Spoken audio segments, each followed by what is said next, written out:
शर्मा जी की बेटी, सरल, सुशील और शांत, ये क्वालिटी थी सरस्वती की, जो कि शर्मा जी की बहू थी। क्या है बहू, जब देखो तब किचन में खटर पटर करती रहती हो, लेकिन खाने को कुछ देती ही नहीं। कैसी बात कर रही हो पीयूष की अम्मा? सुबह से 4 कप चाय, 2 बार नाश्ता और इतनी सारी बहू के हाथ की नमकीन तो खा चुकी हो, फिर भी ऐसा बोल रही हो?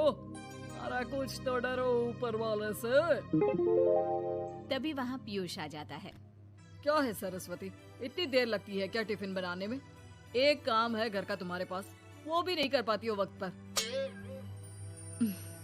आपका टिफिन टेबल पर रखा है और नाश्ता भी, बाकी का सामान बेड पर रखा है और अब मैं मंदिर जा रही हूँ। सरस्वती मंदिर चली जाती है। उसके जाने के बाद घर में, यार माँ कैसी गवाह लड़के से शादी करा दिया है।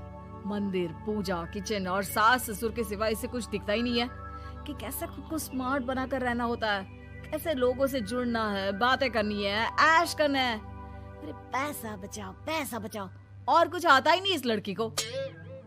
जो क्वालिटी तू गलत तरीके से बता रहा है ना, दरअसल एक अच्छी गृहिणी की वही सारी अच्छाई होती है बेटा। घर को चलाना, समाज में इज्जत दिलाना और घर वालों का ख्याल रखना, और चाहिए ही क्यों? अरे क्यों नहीं चाहिए कुछ और? लड़की ऐसी होती है कि घर आए तो पूरा घर बदल कर रख दे, सभी को खुश रखे। लेकिन बहू के अंदर तो ये सारी क्वालिटी है ही नहीं। अरे खुश तो उन्हें रखा जाता है जो खुश रहना जानते हैं। तुम लोगों को तो कोई खुश नहीं कर सकता। पिताजी, अब आप ही लोग सोचिए, क्योंकि मैं किसी और से शादी करना चाहता हूँ। आप लोगों को बहू के साथ रहना है या मेरे साथ? क्योंकि मैं अब इसके साथ नहीं रह सकता। मैं बहू को नहीं छोड़ सकता।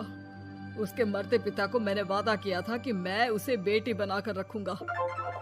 तो ठीक है ना माँ, तैयार कर ले अपना सामान, हम दोनों किसी और घर में रहने चलेंगे तेरी नई बहू के साथ।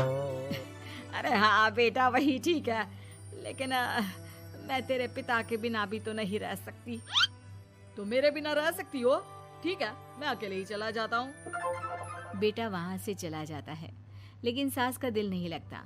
बहू मंदिर से भी हो आती है और फिर, माँ, पिताजी, खाना लग गया है, खा लीजिए। हाँ, तुझे बस आता ही क्या है, खाना बनाना और खाना खिलाना। अरे सुन, मेरे सारे कपड़े पैक कर दे। क्यों माँ जी, कहीं जा रही हैं क्या? हाँ बेटे, ये अपने बेटे के साथ रहने जा रही है, लेकिन घबरा मत, तेरा पिता तेरे साथ है। बहू समझ नहीं पाती कि उसके साथ हो क्या रहा है, लेकिन फिर ससुर उसे सारी बात बता देता है। बेटा, ये नई बहू कब आ रही है? मुझसे घर का काम नहीं होता। वैसे भी तेरी पहली निकम्मी बीवी ने मुझे किसी काम का नहीं छोड़ा। माँ वो बस आने ही वाली है, और हाँ माँ, उसके आगे ना थोड़ा स्टैंडर्ड से रहना, क्योंकि वो थोड़े बड़े घर की लड़की है। उसका एक स्वैग है, स्वैग।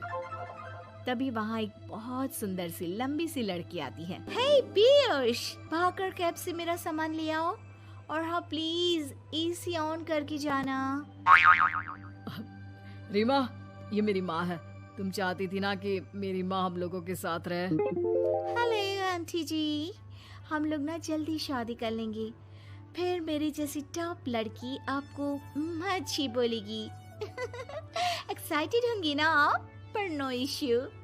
पीयूष, सामान ले आओ ना, एंड आंटी आप पानी ले आइए प्लीज। माँ को तो समझ में ही नहीं आता कि वो क्या करे। वो बहू के लिए पानी लेकर आती है तो उसका पैर पर्दे में फंस जाता है और वो गिर जाती है।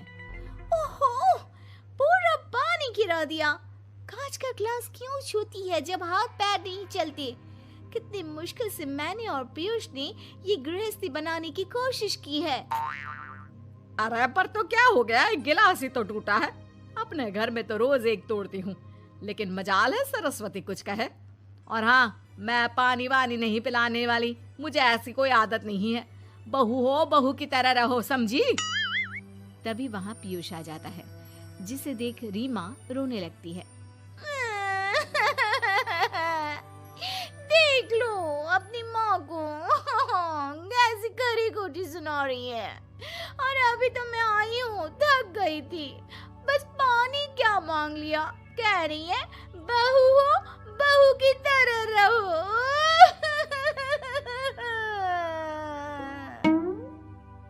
अरे यार माँ, समझा कर लाया था ना कि कैसे रहना है। माँ ऐसा करोगी तो मैं भी नहीं रख पाऊंगा तुमको हमारे साथ। वैसे भी आप ये समझो कि रीमा ने खुद कहा था कि माँ को साथ रखना। अरे हाँ हाँ बेटा, वो सिर्फ इसलिए कि मैं घर का सारा काम करूं, बैठे बैठे इस महारानी को खाना पानी दूं। वैसे भी मैं जा रही हूँ, मुझे तो इस लड़की की शक्ल भी अच्छी नहीं लग रही।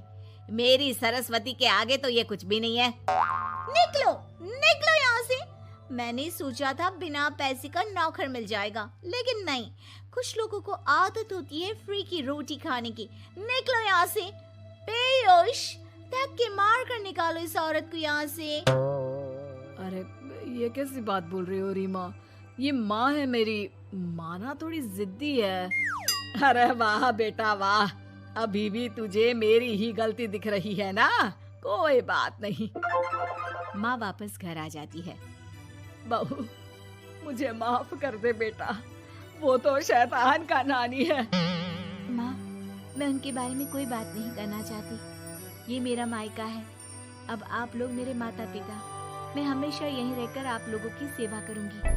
नहीं नहीं बेटा, हम करेंगे तेरी शादी किसी अच्छे लड़के से। अरे कोई जरूरत नहीं है, मैं देख कर आई हूँ जो हालत है ना पीयूष की, वहाँ नहीं टिकने वाला ज्यादा दिन। ना टिके वो उसकी मर्जी, लेकिन मेरी बेटी इतनी गई गुजरी नहीं है जो उसे कभी भी छोड़ो और कभी भी वापस आ जाओ तो वो तुम्हें अपना ले। अब ज्यादा ही हो रहा है आपका। माना मैंने गलत किया बहू के साथ, लेकिन वो उसका पति है। और फिर कहावत है ना, सुबह का भूला शाम को वापस आ जाए तो उसे भूला नहीं कहते। तभी वहाँ पीयूष आ जाता है। माँ, वो भूला आ गया, मुझे माफ कर दो। सरस्वती के जिस गुण को मैं सही नहीं मानता था, दरअसल जीवन को सही तरीके से जीने के लिए वही गुण होने चाहिए। मुझे माफ कर दो सरस्वती, मैं आज के बाद तुम्हें और पापा को छोड़कर कहीं नहीं जाऊंगा। और मुझे भी बेटा, बेटा जहन्नुम में भी जाए तो उसके साथ रहने को तैयार हो जाए, वही तो माँ होती है। मुझे माफ कर दो माँ।